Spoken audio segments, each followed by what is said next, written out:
Hi, I'm Lone Candle. I don't hate everything Trump did as president, but he is a clear threat to democracy. Every president is a threat to democracy to an extent. Having a countrywide leader that needs a legislator and courts to agree with him to get anything done is a system prone to that leader limiting or completely ending democracy to achieve his goals or stay in power. All presidents push the limits of their power, but Trump is a special threat to democracy. Trump has a personality that is focused on himself, and he doesn't seem to put special values on rules or morality.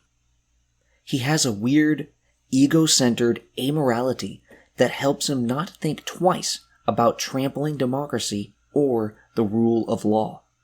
Listen to his words as he campaigns. Trump is ready to extra-constitutionally imprison people he doesn't like, while demanding that he as president should be immune from criminal prosecution. Most of all, look at his actions. Donald Trump fired the FBI director because he was investigating Trump advisors and Trump thought he was investigating him. He tried to end the Mueller investigation because he thought its outcomes could hurt him. He tried to force Ukraine to give him dirt on his political rival in exchange for aid, essentially using U.S. foreign policy as a way to get reelected rather than to maximize the security and prosperity of the United States. Trump tried to steal the 2020 presidential election in several ways, demanding that state officials betray their duties by giving him the election, encouraging and not suppressing a riot that successfully overran the Capitol and that tried to force Congress to keep Trump president, and creating fake electors to give their votes to Trump despite Biden winning those states. Through his lack of interest in the truth and aggressive rhetoric, Trump has increased the divisions and hatred in the country, and such attitudes increase support for undemocratic means to defeat one's evil and country-ruining opponents. Finally, Trump would start his second term with more experience, a more experienced team, and less traditional Republican appointees and advisors. Second-term Trump would be Trump unleashed. Not just unleashed in pursuing legal objectives, democratically approved policies, and national goals, but unleashed to weaken or end U.S. democracy.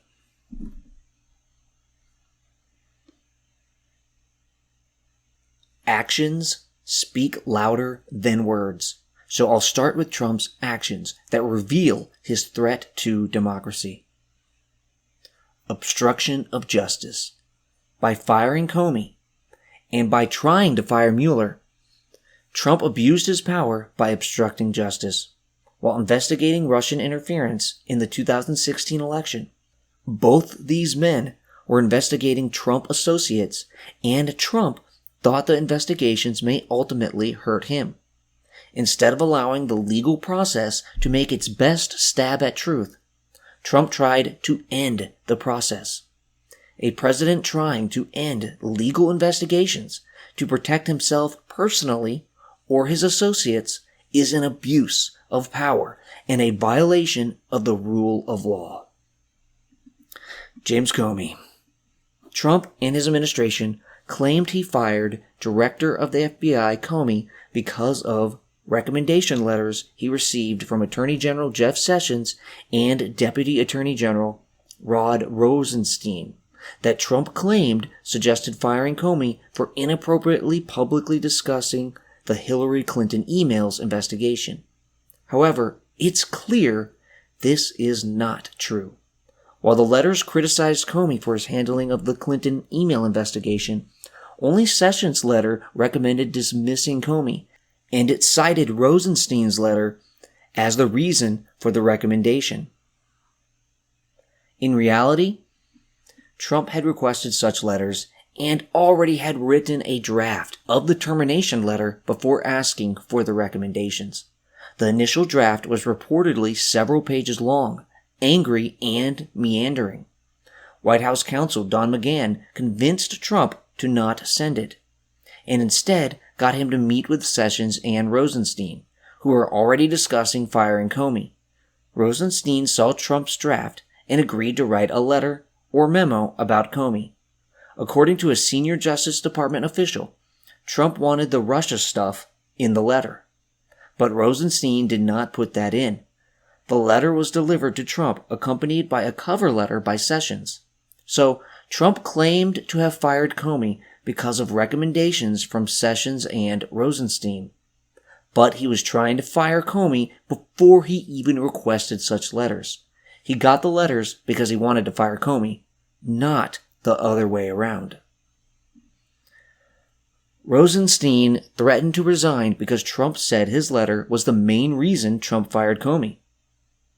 Trump wanted Rosenstein to have a press conference and defend the firing, but Rosenstein said he'd have to honestly say the firing wasn't his idea. Sessions and Rosenstein told McGahn that they thought the White House was falsely suggesting that Rosenstein started the decision. Trump later publicly said he decided to fire Comey before asking for the recommendation letters, and Rosenstein told Senate members that he wrote his letter already knowing that Trump was going to fire Comey. Rather than firing Comey due to the Clinton emails, Trump publicly said he fired Comey for grandstanding and politicizing the Russian investigation, and that made negotiating with Russia more difficult. In a meeting with the Russian ambassador and foreign minister, he told them, "I just fired the head of the FBI. He was crazy, a real nut job," adding, "I faced great pressure because of Russia. That's taken off." Also saying, "I'm not under investigation." Trump told Lester Holt from NBC News, "When I decided to fire Comey, I said to myself, this Russia thing with Trump and Russia is a made-up story." And he said that there wasn't proof that Russia was behind election interference. Trump also said, "What I did is I was going to fire Comey. My decision. I was going to fire regardless of recommendation." He made a recommendation. He's highly respected, very good guy, very smart. The Democrats like him, the Republicans like him. He made a recommendation. But regardless of recommendation, I was going to fire Comey.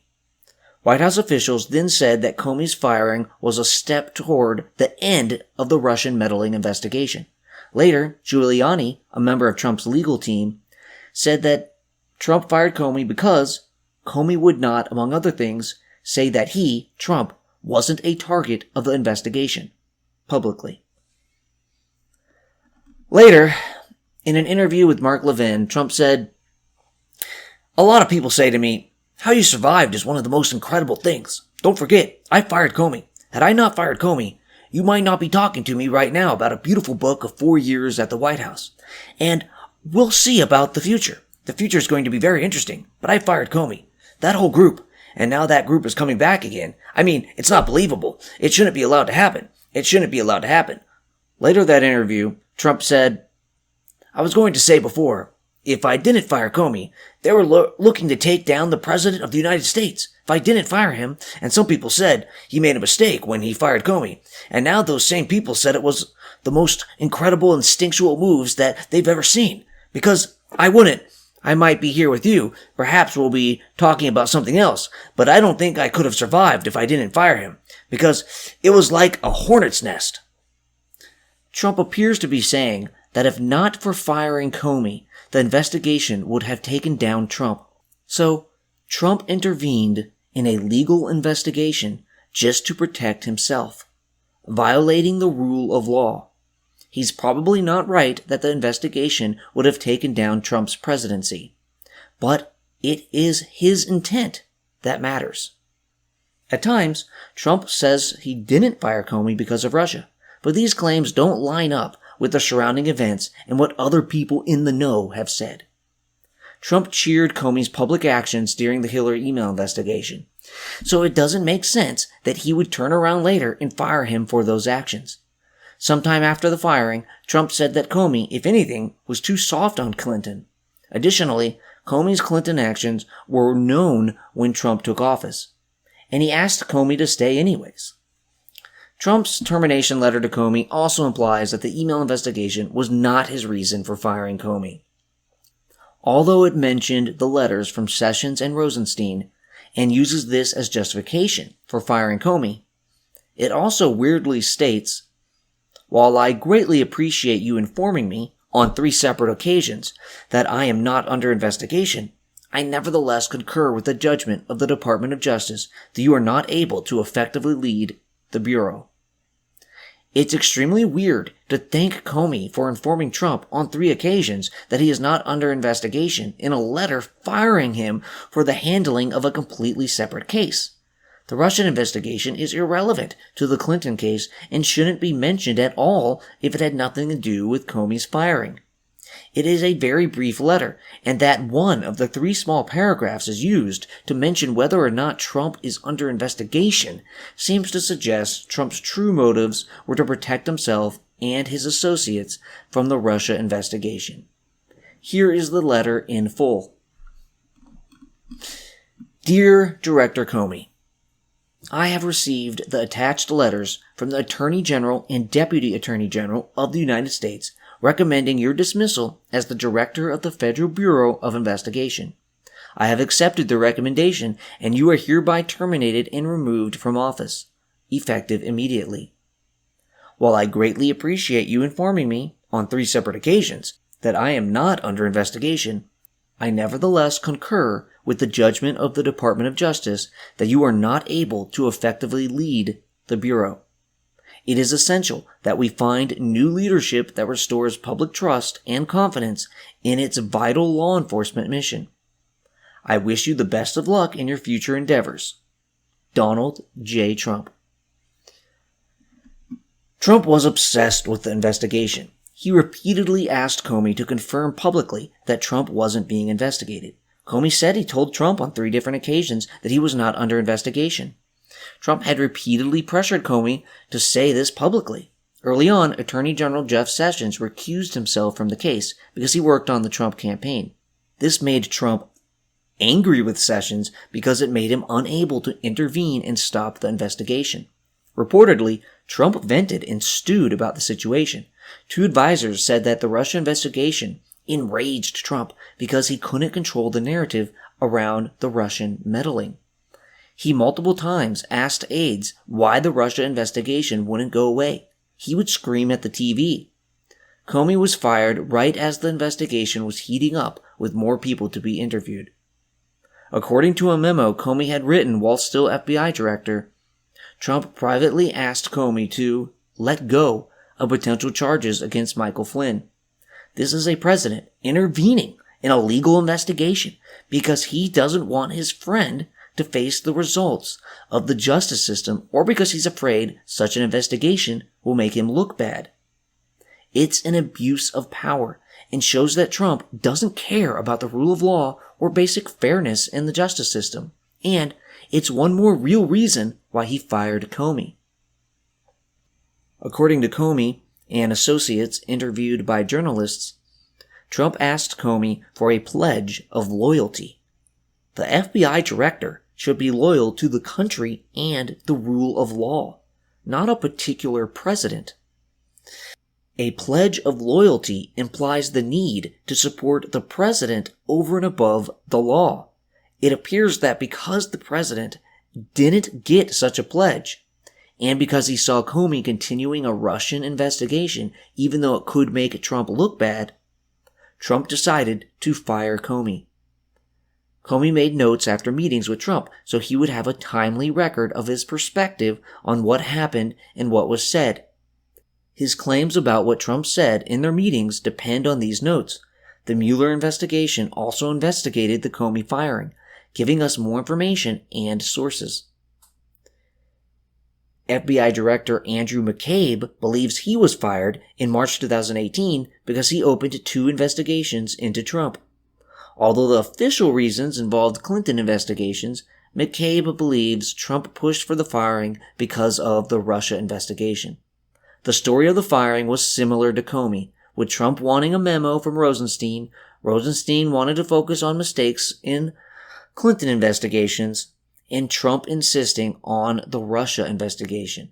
McCabe was fired a little more than a day before retirement, so it appears Trump punished him for opening legitimate investigations because Trump didn't like that he and his associates could have been targets. Punishing FBI officers or leaders for not putting the president over the country is wrong.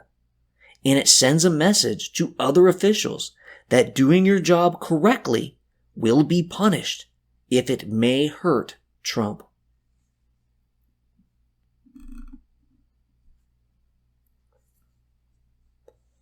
Robert Mueller. Rosenstein appointed Robert Mueller as special counsel to continue the Russian investigation. On multiple occasions, Trump ordered people to limit or influence Mueller's Russia investigation. These mostly failed, usually because people around Trump chose not to follow those orders. A key example, Trump ordered White House counsel McGahn to get Rosenstein to fire Mueller. But McGahn refused and threatened to resign. Trump didn't force his demand. Trump denied this happened. McGahn said it happened under oath. Trump refused to testify under oath. Others, and phone records, also corroborated that Trump tried to fire Mueller. Trump revealed his anger with the Russia investigation by slumping back in his chair and saying, "Oh my God, this is terrible. This is the end of my presidency. I'm fucked." Although the Mueller report chose not to declare that Trump committed criminal obstruction of justice, it is very clear that Trump on multiple occasions intervened to save himself or his associates, showing a complete disregard for the rule of law and justice. Ironically, these investigations were successfully completed anyways, and they didn't find anything overwhelmingly damning about Trump and Russia.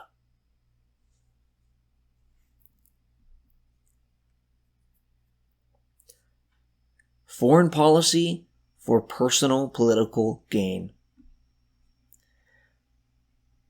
Presidents of the United States should execute U.S. foreign policy and diplomacy to protect and expand the security and prosperity of the United States.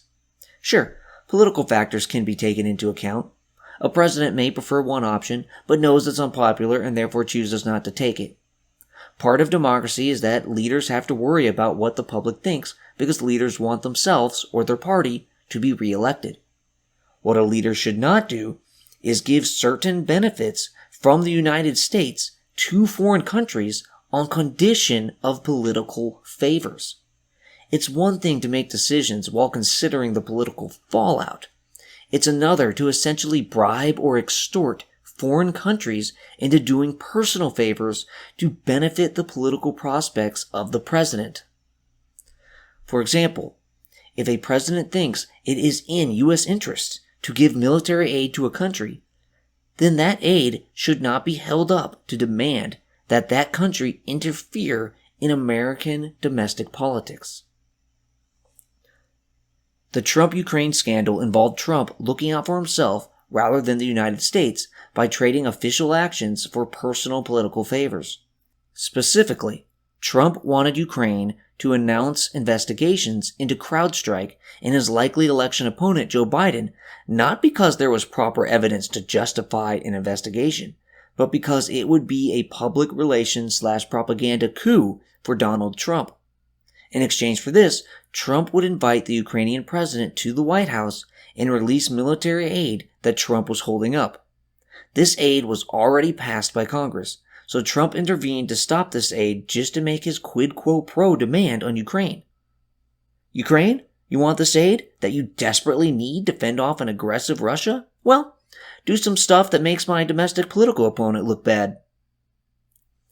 This is yet another example of Trump abusing his power.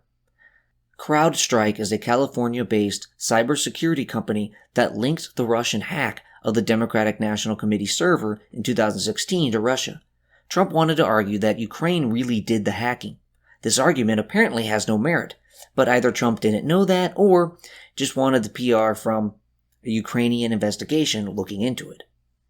On Biden, Trump wanted Ukraine to look into Hunter Biden's business with a Ukrainian company and whether Joe Biden was preventing his son from prosecution.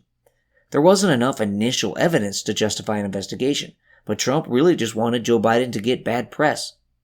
Biden had gotten a Ukrainian prosecutor fired due to that prosecutor's own corruption.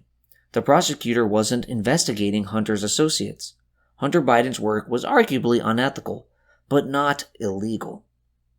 Trump both had agents make these quid quo pro offers and made them himself.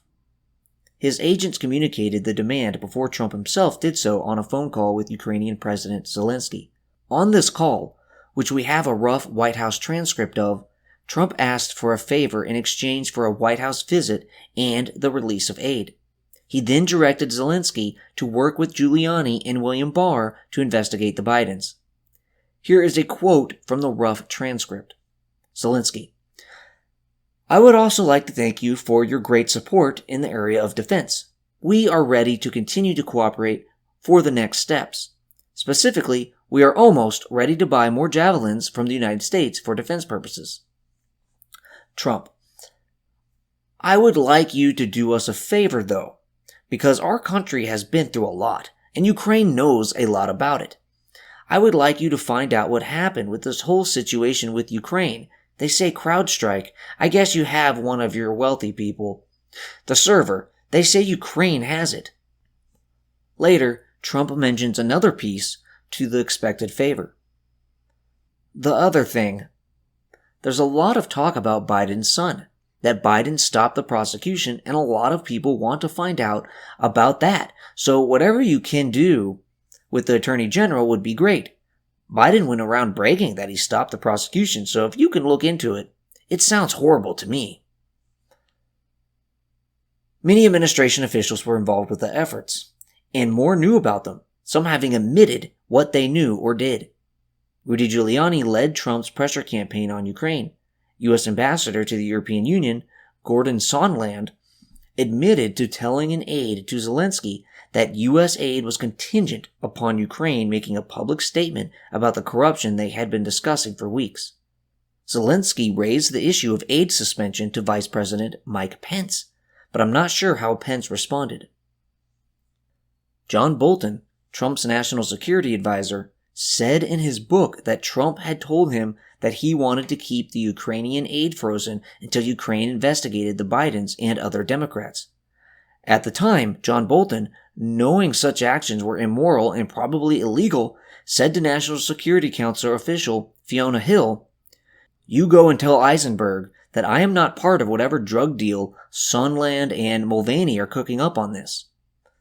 Hill said that during a meeting about a Ukrainian White House visit, Sondland blurted out, "Well, we have an agreement with the Chief of Staff for a meeting if these investigations in the energy sector start."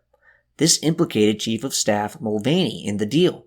Bolton immediately ended the meeting. Hill then listened to a continued side meeting between Sondland and Ukrainians, where Sondland talked about having an agreement with Mulvaney for a meeting if Ukrainians would do the investigations. Sondland then told Hill about discussions with Mulvaney and Giuliani on the topic. This is when Bolton made his drug deal comment. This was before Trump's call with Zelensky. Later, the quid quo pro expanded from a White House meeting to also include military aid. Mulvaney later admitted that Trump froze the military aid to pressure Ukraine into the investigations.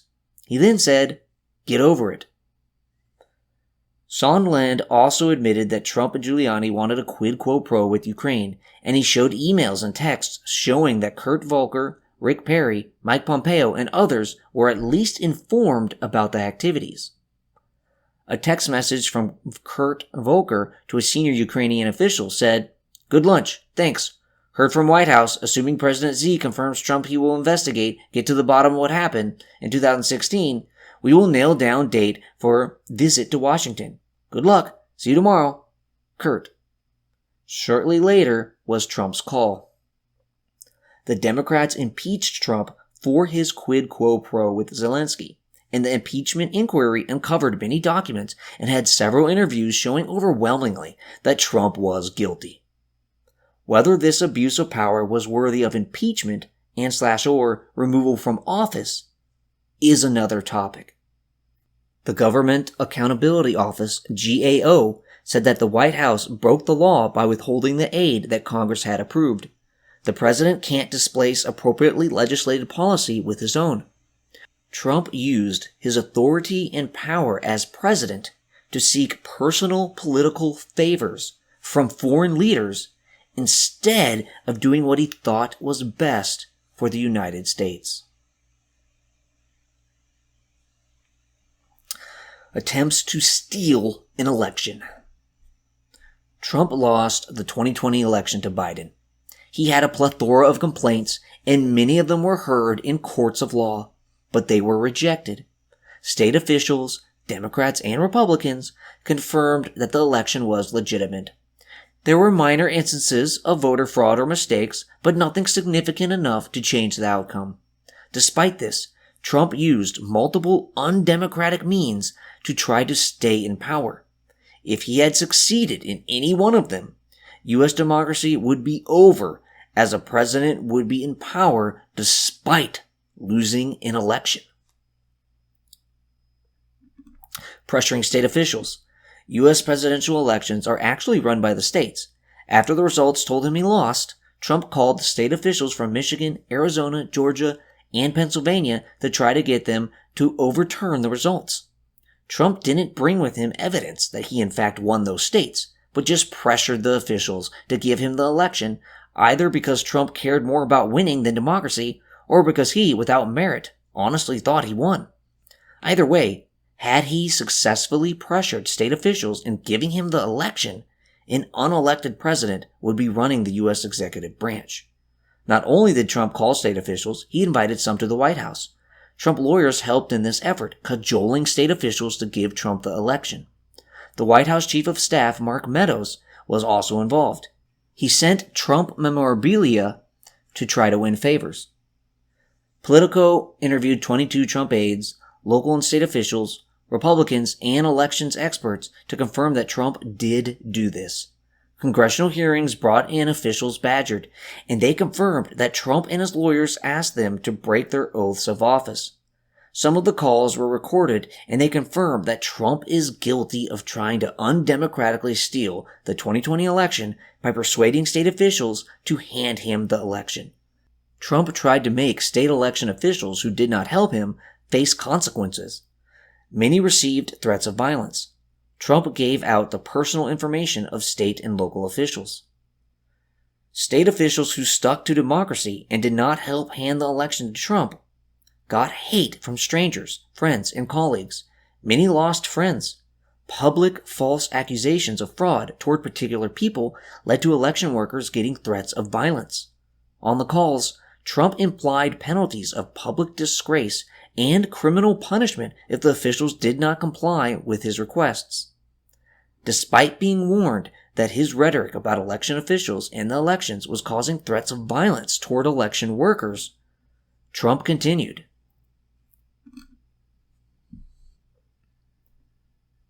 Encouraging a violent attempt to overthrow an election. On January 6, 2021, the U.S. Capitol was attacked while Congress was in session to confirm the results of the 2020 presidential election between Trump and Biden. The Capitol Police were overrun and Congress had to flee. The Trump supporters were there to stop what they falsely saw as a stolen election. This was a violent attempt to stop the peaceful transfer of power. It was a violent attempt to keep a president in power who had lost an election. It doesn't matter that they believed they were doing the right thing. They were wrong on the facts and wrong on their actions. If they had succeeded, the United States would no longer be a democracy. It may not have been possible for them to have changed the outcome of the election, but that was their goal. So it was an attempt to violently keep a president in power who lost an election. Although the deaths and injuries were few, this was an attack on U.S. democracy. Although Trump did not explicitly order the protesters to violently invade the Capitol, he played at least 5 key roles in the attack, and without him, it would not have happened. First, Trump had repeatedly publicly stated that the election was stolen from him. If the election really was stolen, that could justify violence to defend democracy. So he publicly told falsehoods that, if true, could reasonably justify the attack. Second, he called for the rally, calling it Stop the Steal. After his tweet calling for a wild protest on January 6th, his followers went into action organizing the event. The whole point of the rally was to stop Congress from confirming Biden as the winner of the election. If my president says the election was stolen and he announces a rally to stop it, it would not be unreasonable for me to conclude that the only way to stop it is with force, and that this is justified because my president actually won the election. Despite this, Trump called for the rally. Trump also should have been aware of the potential for violence due to the nature of some of his supporters. Different violent groups had long supported Trump. When he called them to Washington to save our democracy, stop the steal, and said it was going to be wild, he should have known that the potential for violence was huge. 210 defendants charged for their role in the January 6 attack said they went to Washington and attacked the Capitol because they thought Trump was calling them to do so. The people who believed they were doing what Trump wanted ranged from members of dangerous organized groups to individuals who were on their own. Textual evidence shows that when some supporters saw Trump's wild tweet, they understood that as orders to go to the Capitol and make it wild. One even wrote, "If the electors don't elect, we will be forced into civil war." Another said, "It will be wild means we need volunteers for the firing squad." Yet another said, "I'm ready to die for my beliefs. Are you ready to die, police?" Before the attack, Trump gave a speech to rally members. He didn't expressly call for violence. He even said, "I know that everyone here will soon be marching over to the Capitol building to peacefully and patriotically make your voices heard." But the topic at hand, a stolen election, and his words, "If you don't fight like hell, you're not going to have a country anymore," did not imply peace. Sometime after the speech, the attack began. Trump was also aware that some of his supporters were armed. Before his speech, Trump was warned by Secret Service that some of the protesters had weapons. Trump ordered magnometers removed so that supporters could attend his rally, even if they were armed. He said, "I don't fucking care that they have weapons. They're not here to hurt me. They're not here to hurt me.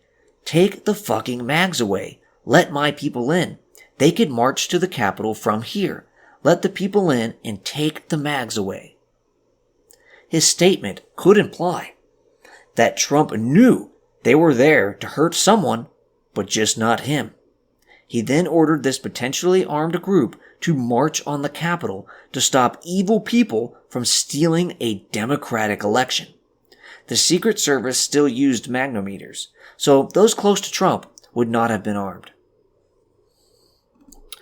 Third, Trump did not take actions to stop the attack until very late.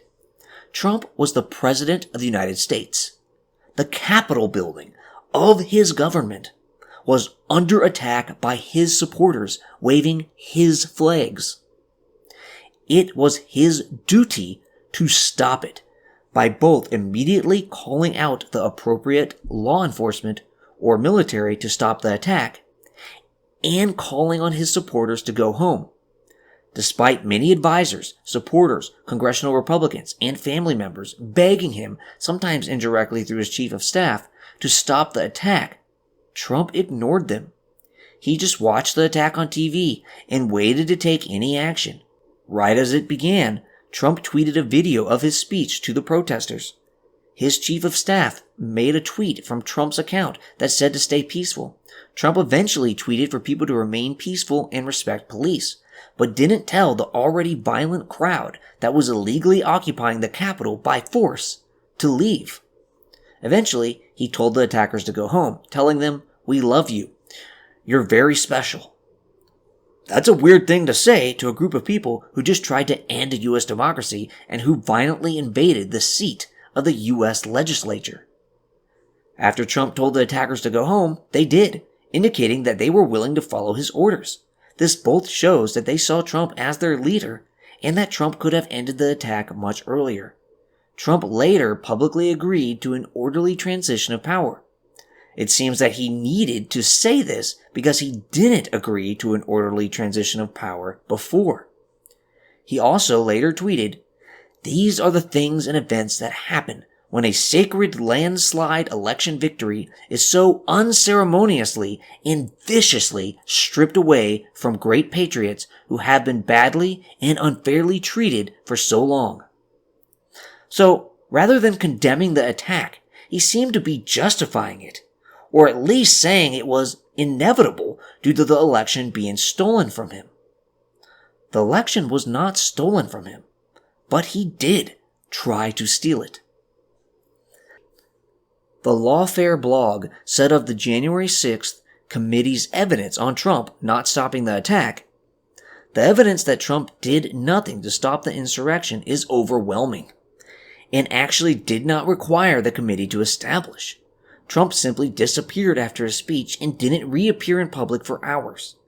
The committee has presented, in addition, significant evidence that he actively resisted doing anything to calm things down during this period. The committee's evidence that he was actively pleased by the violence is less dispositive and more indirect, consisting to a large degree of things that Meadows said about Trump's attitudes in real time.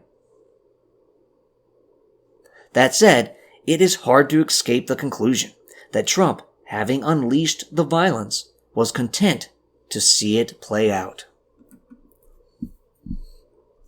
Fourth, Trump seemed to have encouraged the murdering of his own vice president. Leading up to the rally, much ire was directed at Mike Pence, Trump's vice president, because he would lead the Congress in confirming that Biden won the election.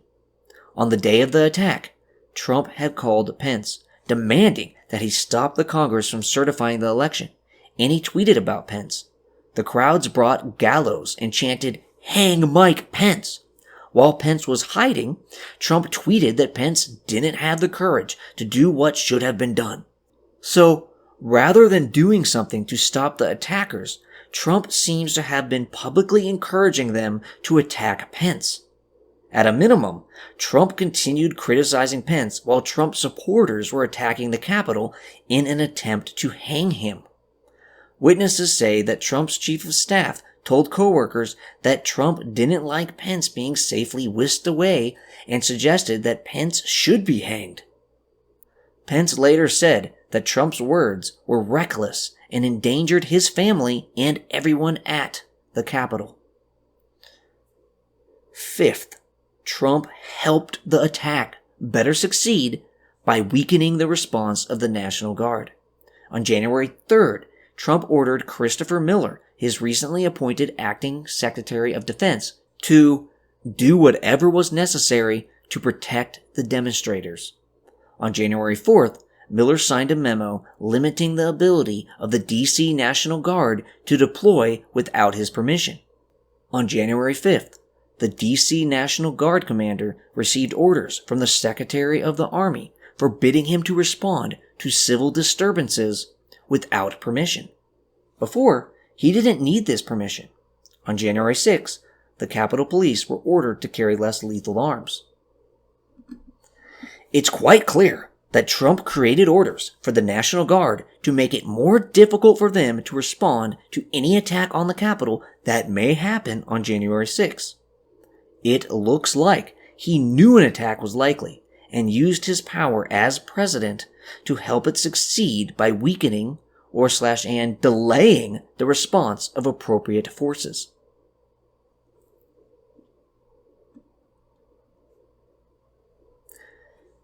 Workers and supporters close to Trump have commented that Trump was at fault for the violence on January 6th. Trump was at a meeting where outside advisors gave him unlawful options for staying in power, including using the military to seize state election machines. All of these were shut down by the White House counsel office. After the meeting, Trump tweeted for a crowd to come on January 6. Trump may have even been involved in the rally's organization involving the hardcore groups, the Proud Boys and the Oath Keepers.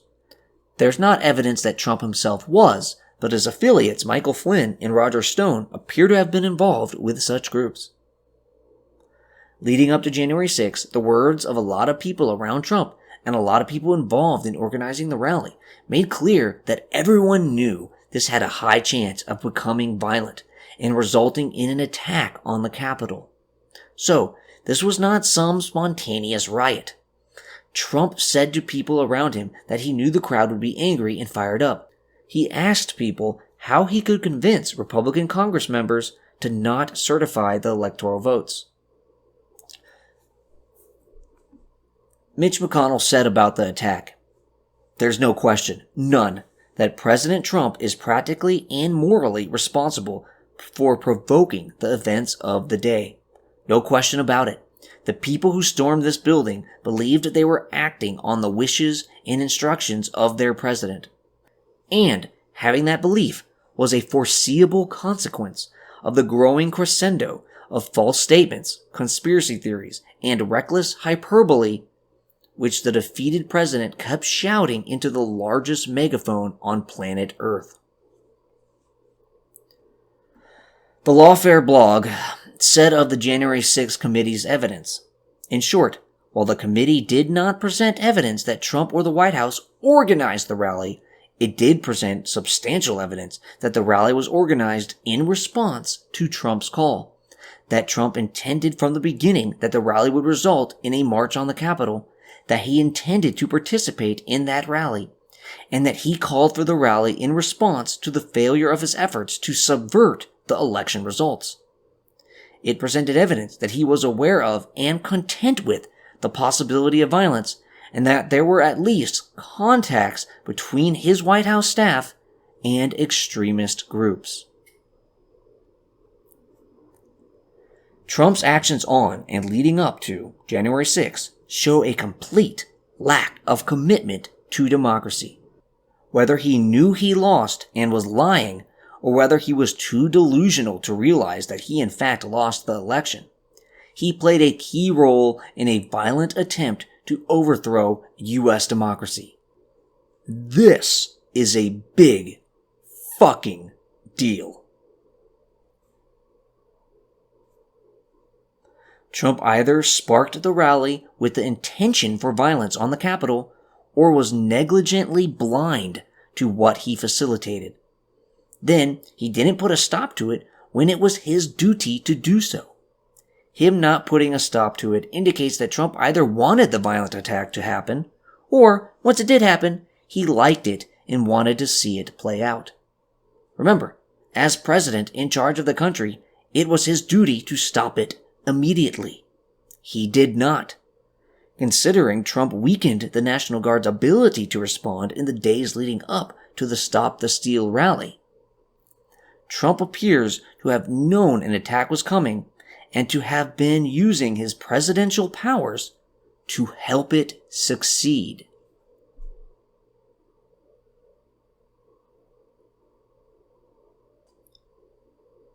Using the Justice Department to wrongfully stay in power.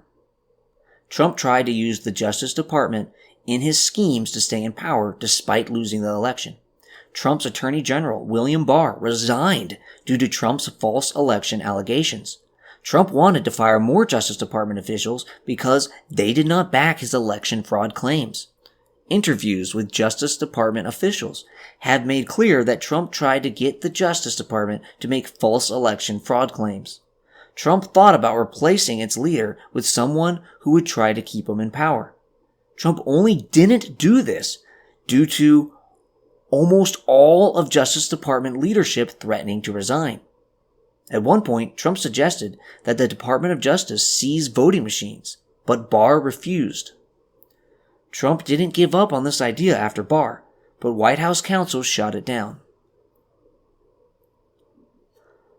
Alternate electors. Trump's team attempted to undemocratically stay in power by creating a false slate of electors from 7 states that Trump lost: Arizona, Georgia, Michigan, Nevada, New Mexico, Pennsylvania, and Wisconsin. They got fake electors to sign certificates and sent them to the National Archives and Congress. On January 6th, they wanted Mike Pence to use these to say the election was disputed and not declare Biden the winner. People close to Trump were involved, and Trump was aware of the plan as he was on calls where the plan was discussed and had updates written for him. It's likely Trump was involved or even ordered the scheme done, although I'm not sure if he did. So basically, Trump lost these states, so the real electors should have voted for Biden. But Trump's team made up slates of electors, got people to go along with it, and sent these elector certificates to Congress to be counted. Fortunately, Congress ignored the phony certificates. It's outrageous that such an attempt to steal an election was executed across 7 states. In Wisconsin, 10 alternate electors settled a civil lawsuit by publicly stating that they were part of an attempt to improperly overturn the 2020 presidential election, and that they would not act as electors in another election with Trump on the ballot. They also had to acknowledge that Joe Biden won that election.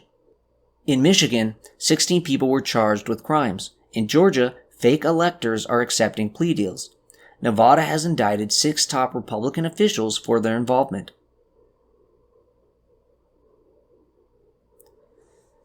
Falsely delegitimizing democracy. Finally, by constantly saying that elections were rigged, that he won when he did not, and by, in multiple ways, trying to stay in power after losing an election, Trump is delegitimizing U.S. democracy. For those convinced by Trump's falsehoods, they may think, well, our democracy is a sham anyways, so I'm going to support authoritarianism. Others act thinking they are supporting democracy, when really, they are overthrowing it. Yet others may see all the attempts to steal elections and think it's going south anyways, so we might as well accept a dictator. Democracy everywhere is a fragile thing, and Trump's repeated false claims that accurate elections are false, and his own attempts to undemocratically stay in power, weaken democracy further. We can't maintain our democracy if half the people think it's a sham. Trump has weakened our faith in our own institutions, and not based on actual election frauds or schemes, but based on falsehoods.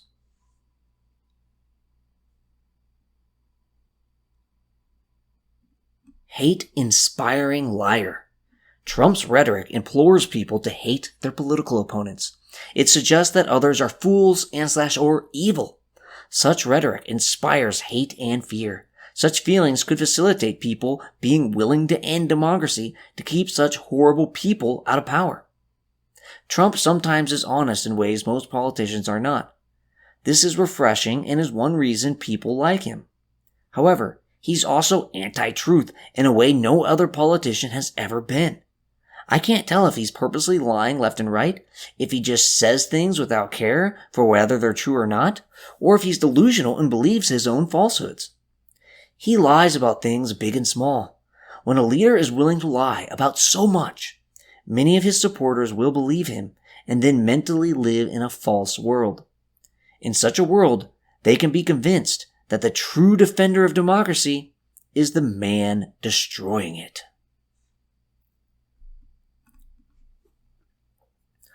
Trump's personality.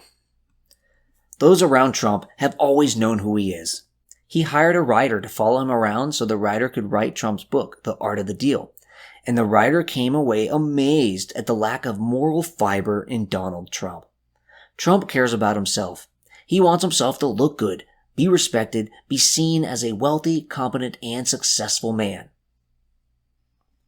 The things he has done and said in his pre-presidential life make clear that he doesn't care who gets hurt or what truth he destroys with lies. He cares about himself above all else. Such a man won't care if he ends the U.S. tradition of democracy.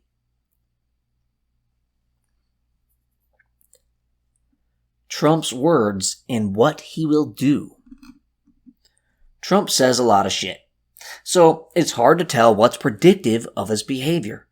But when we've seen what he has done as far as abusing his power in his first term, we shouldn't risk that he'll do what he says he will in the second. Democracy isn't really democracy without the rule of law. A democracy following the rule of law doesn't use the justice system to unfairly target political opponents. It doesn't lock up political opponents on trumped-up charges, and it allows for the prosecution of presidents and former presidents who appear to have committed crimes. Trump has both said that he should get to lock up his political opponents and that he should have super wide immunity for anything he does while president. Now, Trump says he wants to go after his opponents with the justice system because they are doing it to him. There are two problems with this. A. Two wrongs don't make a right. The correct response to people abusing the justice system is to call them out on it with evidence and then end such abuse, not to abuse it yourself. B. It's not clear that his opponents are going after Trump unfairly. It looks like Trump has committed crimes of different types in different times in different places. It would be injustice to not have a proper investigation and, if the evidence supports it, prosecution. Trump likes to claim that Biden is going after him with the justice system. But these different lawsuits, investigations, and prosecutions are not directed by Biden. Now, I can't say if every one of these processes are appropriate or not, but some of them are. So, Trump's excuse for abusing the justice system by going after political opponents is based on falsehoods. And wouldn't be a good excuse even if it was true.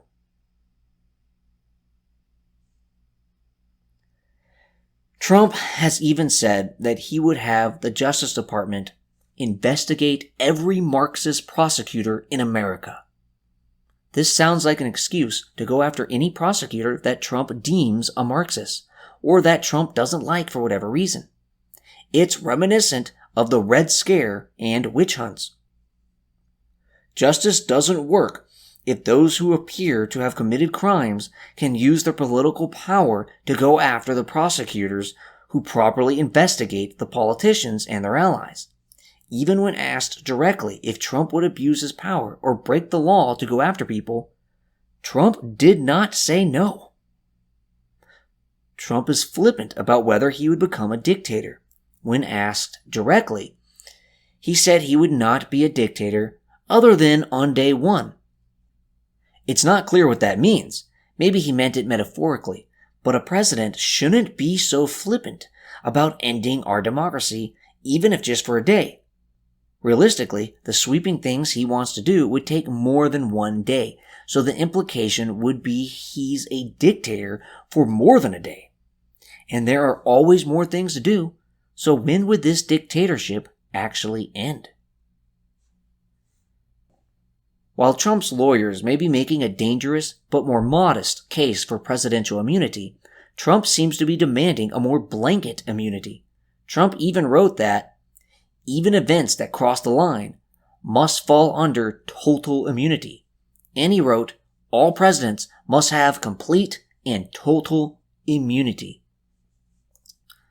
Trump both says that he will abuse his power as president and that he believes in complete and total immunity for presidents. He's basically telling us that rule of law democracy will be over if we elect him president.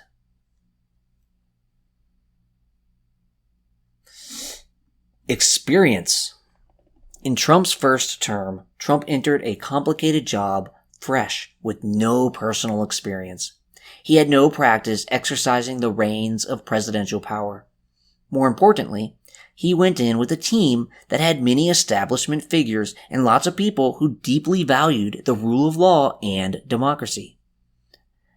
Now, he's going in with a team set to do what they want without care of what laws they break and what kind of country the United States is when they're done.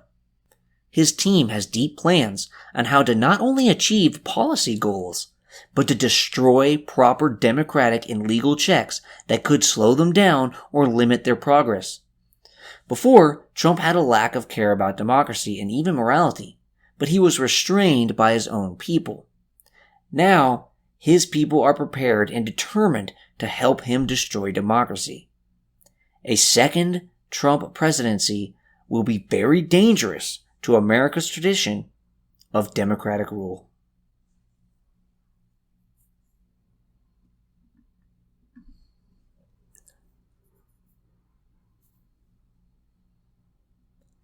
Conclusion. Will a second Trump presidency end U.S. democracy? Probably not.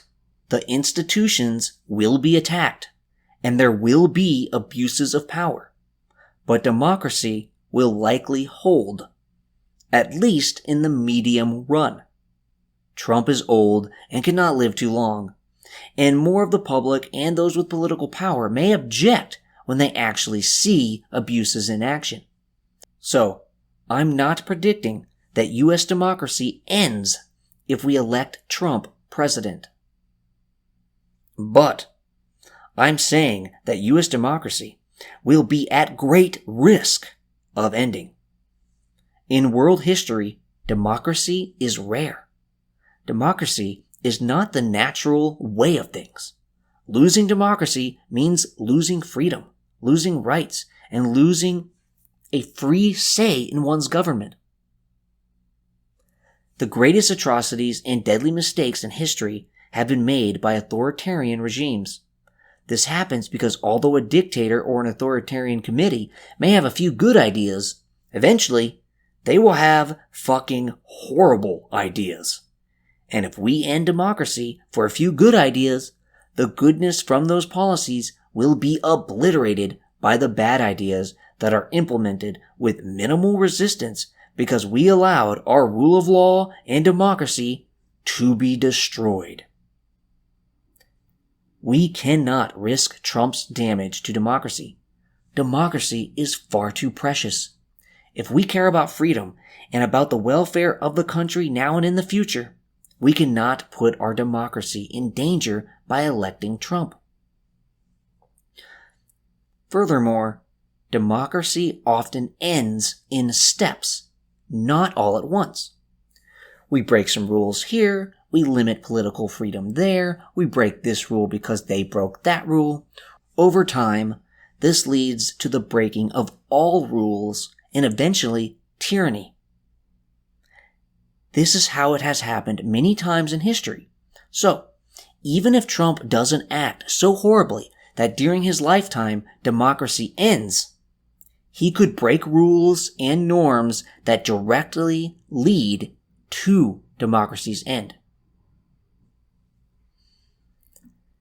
We cannot risk that a man who says he would make himself dictator for a day, who says he will abuse his power by going after political opponents, who believes he should have complete and total immunity, who has the personality of an amoral demagogue, who has already abused his power several times while in office by using foreign policy to embarrass his political opponents rather than to advance the security and prosperity of the American people, by firing and trying to fire officials who are legally and appropriately investigating him and his allies, by leading a campaign of falsehoods delegitimizing an election he lost, by trying to persuade state officials to give him electoral votes that were won by his opponent, by leading the submission of fake electors in an election, and by inspiring an attack on the U.S. Congress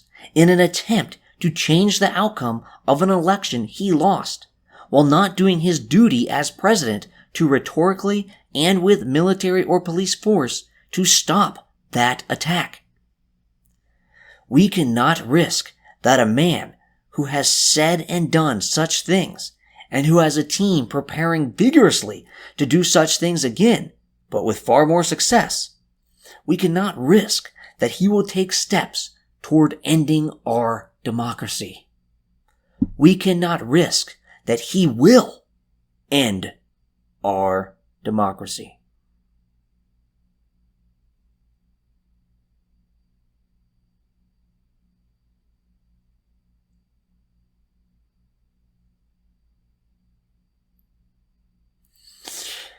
I'm Lone Candle. Like me, comment me, and love me. And now, when I say love me, you don't have to make love to me. But I wouldn't mind if you did.